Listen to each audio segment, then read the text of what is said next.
नमस्कार दोस्तों, मथुरा में शाही ईदगाह को हटाने की मांग वाली याचिका मंजूर हो गई है। अब शुरू होगा मुकदमे का ट्रायल। एडवोकेट हरिशंकर जैन, विष्णु शंकर जैन और पंकज कुमार वर्मा ने यह दायर किया है मामला। यह मामला 13.37 एकड़ में फैले कृष्ण जन्मभूमि परिसर के एक हिस्से यानी कि 2.5 एकड़ जमीन पर ईदगाह ट्रस्ट के कब्जे के खिलाफ है। याचिका मंजूर होने के साथ ज्ञानवापी के बाद अब कृष्ण जन्मभूमि शाही ईदगाह मस्जिद पर कोर्ट में सुनवाई होगी।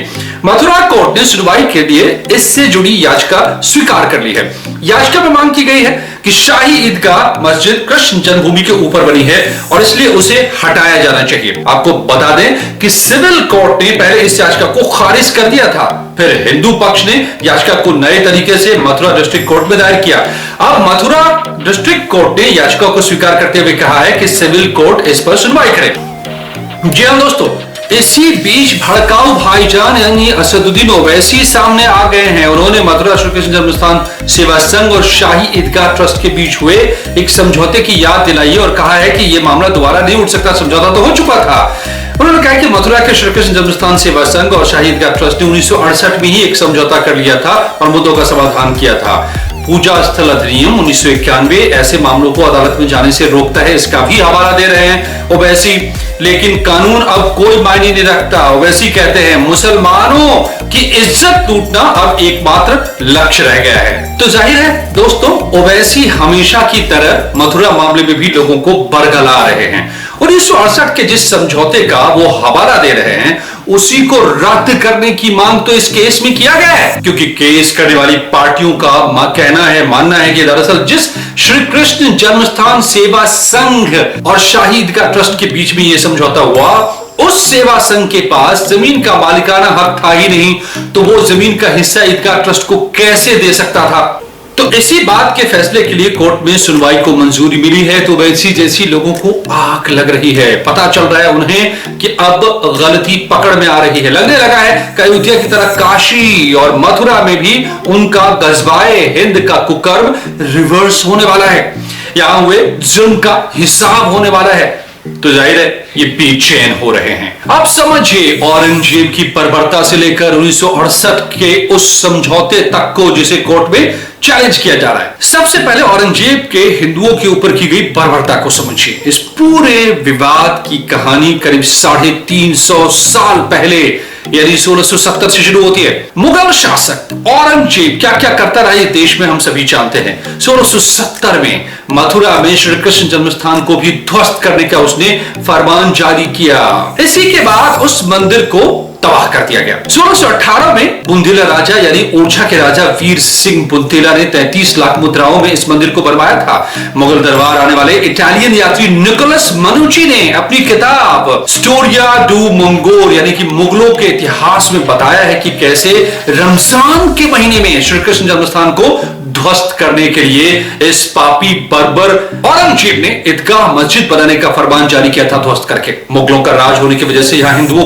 के आने पर पाबंदी तक लगा दी गई। नतीजा यह हुआ कि 1770 में गोवर्धन में मुगलों और मराठाओं में फिर जंग हुई और इसके बाद मराठाओं की जीत हुई और यहां पर कब्जा हुआ और फिर मंदिर का निर्माण कराया गया। वो मंदिर बाद में जब जर्जर होकर नष्ट हो गया तो मौजूदा मंदिर 1953 से 1958 के बीच यानी आजादी के बाद बना। इस मंदिर की 13.37 एकड़ जमीन को फरवरी 1944 में उद्योगपति जुगल किशोर बिरला ने राजा पटनी मल के वारिसों से 13,500 रुपए में खरीदी थी और आजादी के बाद 1991 में बने श्री कृष्ण जन्मस्थान ट्रस्ट को मंदिर निर्माण के लिए सौंप दी थी। लेकिन यहां मंदिर निर्माण के साथ ईदगाह ट्रस्ट ने दावा करना शुरू कर दिया कि उस 13.37 एकड़ जमीन में उसकी भी जमीन है। विवाद हुआ, हंगामा शुरू कर दिया और उसके बाद एक श्री कृष्ण जन्मस्थान सेवा संघ नाम का ट्रस्ट बना जिसने ईदगाह कमेटी के साथ समझौता किया, जिसके तहत 13.37 एकड़ में से 10.9 एकड़ जमीन श्री कृष्ण जन्मस्थान ट्रस्ट के पास रही, लेकिन 2.5 एकड़ जमीन शाही ईदगाह मस्जिद के पास चली गई। मगर श्री कृष्ण जन्मस्थान सेवा संघ ने जो ये समझौता कराया था वो असली मालिक तो इसका था नहीं। असली मालिक तो है श्री कृष्ण जन्मस्थान ट्रस्ट। इस बात को दोस्तों ठीक से समझिए। श्री कृष्ण जन्मस्थान सेवा संघ बना था समझौते के लिए, जबकि इस जमीन का जन्मस्थान मंदिर जो बना है और जो जमीन है उसका असली मालिक कौन था? श्री कृष्ण जन्मस्थान ट्रस्ट। तो ये दो अलग अलग संस्थाएं थी, श्री कृष्ण जन्मस्थान सेवा संघ और श्री कृष्ण जन्मस्थान ट्रस्ट। ट्रस्ट असली मालिक है, सेवा संघ केवल समझौते के लिए एक संस्था बनाई गई थी। मगर ये समझौता इन दोनों के बीच हो गया। अब ईदगाह ट्रस्ट के साथ समझौता कर लिया और फिर ये जमीन का एक हिस्सा दे दिया गया जो कि अवैध है, क्योंकि मालिकाना हक ट्रस्ट के पास था, मगर सेवा संघ ने ट्रांसफर करने का समझौता किया जिसको ट्रस्ट ने कभी नहीं माना। और इसी को अब चैलेंज किया गया है। कई भक्तों ने मिलकर वकीलों के जरिए कोर्ट में इसको चुनौती दी है और इस पर अब सुनवाई को मंजूरी मिल गई है। तो सबकी फटने लगी है, लगने लगा है जैसे अयोध्या में हुआ, जैसे काशी में होता नजर आ रहा है, यहां भी होता नजर आ रहा है। और मैं आपको इसके साथ इन सबको लगने लगा है कि जो दोबारा औरंगजेब के बाद हथियाने का काम किया था ईदगाह कमेटी ने, वही अब यहां भी हो रहा है। और ज्ञान बापी की तरह यहां भी जन्मस्थान में भी सर्वे कराने की भी मांग की गई है। इसके लिए भी अलग से हलफनामा दिया गया है। और आपको यह भी बता दें कि इस मस्जिद में छिपे सियार ने यहाँ की दीवारों को खुरचना शुरू कर दिया है, निशानों को हटाना शुरू कर दिया है। इसके लिए